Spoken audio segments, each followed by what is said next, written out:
If you want to build UI designs like this without spending a single dollar, this is the tool you need. This is Google Stitch, and in this video, I'll show you exactly how to use it and the steps you need to follow to create designs like these. So stick around, because I'm going to show you a feature that literally predicts where a user's eyes land first when they see your design. For some quick context, this is an AI tool by Google that lets you create UI designs for mobile and web, just by describing what you want. You can actually edit and refine the output as much as you want. Let me just show you how this thing works. I'll open my browser and search Google Stitch. Click the link, hit Try Now, and sign up. And this is what you'll see: a clean interface with a Projects tab on the left and the main build screen in the center. This is where you type in your idea. So let's actually build something. Let's say we want to create a food delivery app. Inside the prompt box, I'll type, "Create a modern mobile app UI for a food delivery app with a home screen, categories, and featured restaurants." Since I'm building for mobile, I'll keep it set to app only, select 3.0, and let Stitch pick the design system. Now let's hit Generate, and here's our canvas. There are all these options on the right side. I'll get to those in a bit. On the left, you can see Stitch working through the task. It's rendering the view, composing the screen, building out the design system. Now it's mapping out the components and showing us the color palette it's going to use. Since we asked for a home screen, categories, and restaurants, it's spinning up 3 screens. Give it a moment, and there we go. It generated a complete UI layout. But just having the layout isn't enough. You also need to know the controls. At the top, you've got the Select option. This lets you select and move things around. Right below that, there's a small box. That's the Mark option. Use it to select any section of the design and request changes. So I'll select this part and ask it to swap the pizza slice for a whole pizza. Hit Apply, and that's what we get. Then there's the Edit option. This lets you edit text directly inside the design. Select the text and make your changes. I'll change this 50% down to 35%. Next, the Pan option. This moves the entire canvas. Really useful when you're working with a large, complex design. Below that, there's an image icon. You can upload your own images and drop them anywhere in the layout. Then there's the color palette option. Use this to control your design system and overall style. And finally, the star icon. This is how you save your favorites. Select a design, click the little star, and it gets added to favorites. But just knowing the tools won't get you great results. You also need to see how they actually work in different situations. So let's switch to a web design and try out some of the other features. And for this one, I'm going to use Apple's website as inspiration, because it's clean, minimal, and premium. I'll click here. You can add images or rough sketches using the Upload File option. But for now, I'll click on website URL and paste Apple's link so Stitch can reference that style. Then I'll type, "Create a premium tech product landing page inspired by Apple, with a clean hero section, product highlights, and a smooth layout." Let's switch to 3.1 Pro and hit Generate. Okay, first page looks solid. Let's scroll. Uh-oh.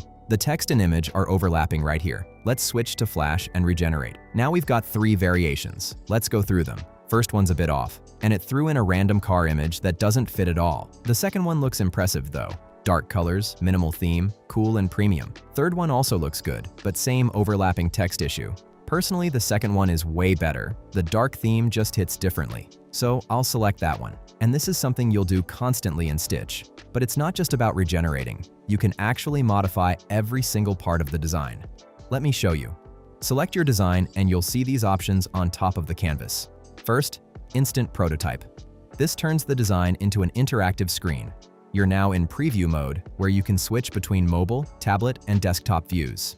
Back on the canvas, the next feature is Variations. Select a design and you can generate multiple versions of it. First, choose how many variations you want. So instead of one result, you get a batch to compare. Then there's Creative Range. This controls how different the new designs will be. Refine means small tweaks. Explore means a medium level of change. And the third option pushes it further. Then there's a Custom Instructions box. Type in any specific changes you want. I'll ask it to use leather-themed headphones instead of the regular ones. Below that, you can select which aspects you want changed. Let's run it. Pretty cool, right? Next is Regenerate. Simple. Don't like the current design? Just generate a fresh version. After that, Mobile App version. Since we built a web design, this converts it into a mobile layout. And if you were working on mobile, you'd see the option to flip it to web.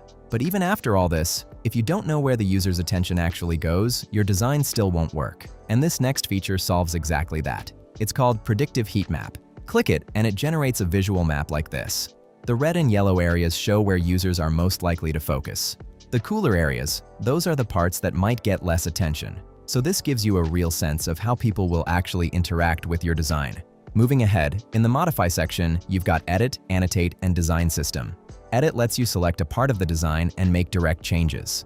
Like here, I'll select the headphone section and ask it to swap the image to earbuds. And that's what we got. Annotate is next. Super useful if you're working with a team. Drop notes or instructions directly onto the design, right where they belong. And then there's Design System. This lets you control colors, themes, and corner radius all in one place. Change it once. It updates across the whole design. But here's the real question. What do you actually do with this design once it's done? Click here and you'll see your options. First, view code. See the actual code behind the design? Great if you want to push it into development. Next, copy to Figma. Paste it directly into Figma and it shows up as a fully editable project. Select elements, move things around, refine it, just like a normal design file. If you just want the raw files, hit download. Everything comes in a zip. Then there's export options. You can export into multiple formats. And if you want me to take this design and turn it into a fully working website using AI Studio, drop AI Studio in the comments and I'll make that video. And finally, share. Turn on sharing, and anyone with the link can view and interact with your design. No more sending screenshots, just share the link. Perfect for feedback or team collaboration. So yeah, Google Stitch is genuinely useful because it removes the hardest part of the design process. Getting started. You don't have to stare at a blank screen for 2 hours anymore. You can go from idea to something real in minutes. If you're a beginner, this gives you a massive head start. And if you're already a professional designer, it just cranks up your speed and output. Stitch can be your sandbox for trying out design ideas. If this helped, hit that like button and subscribe for more, and I'll catch you in the next one.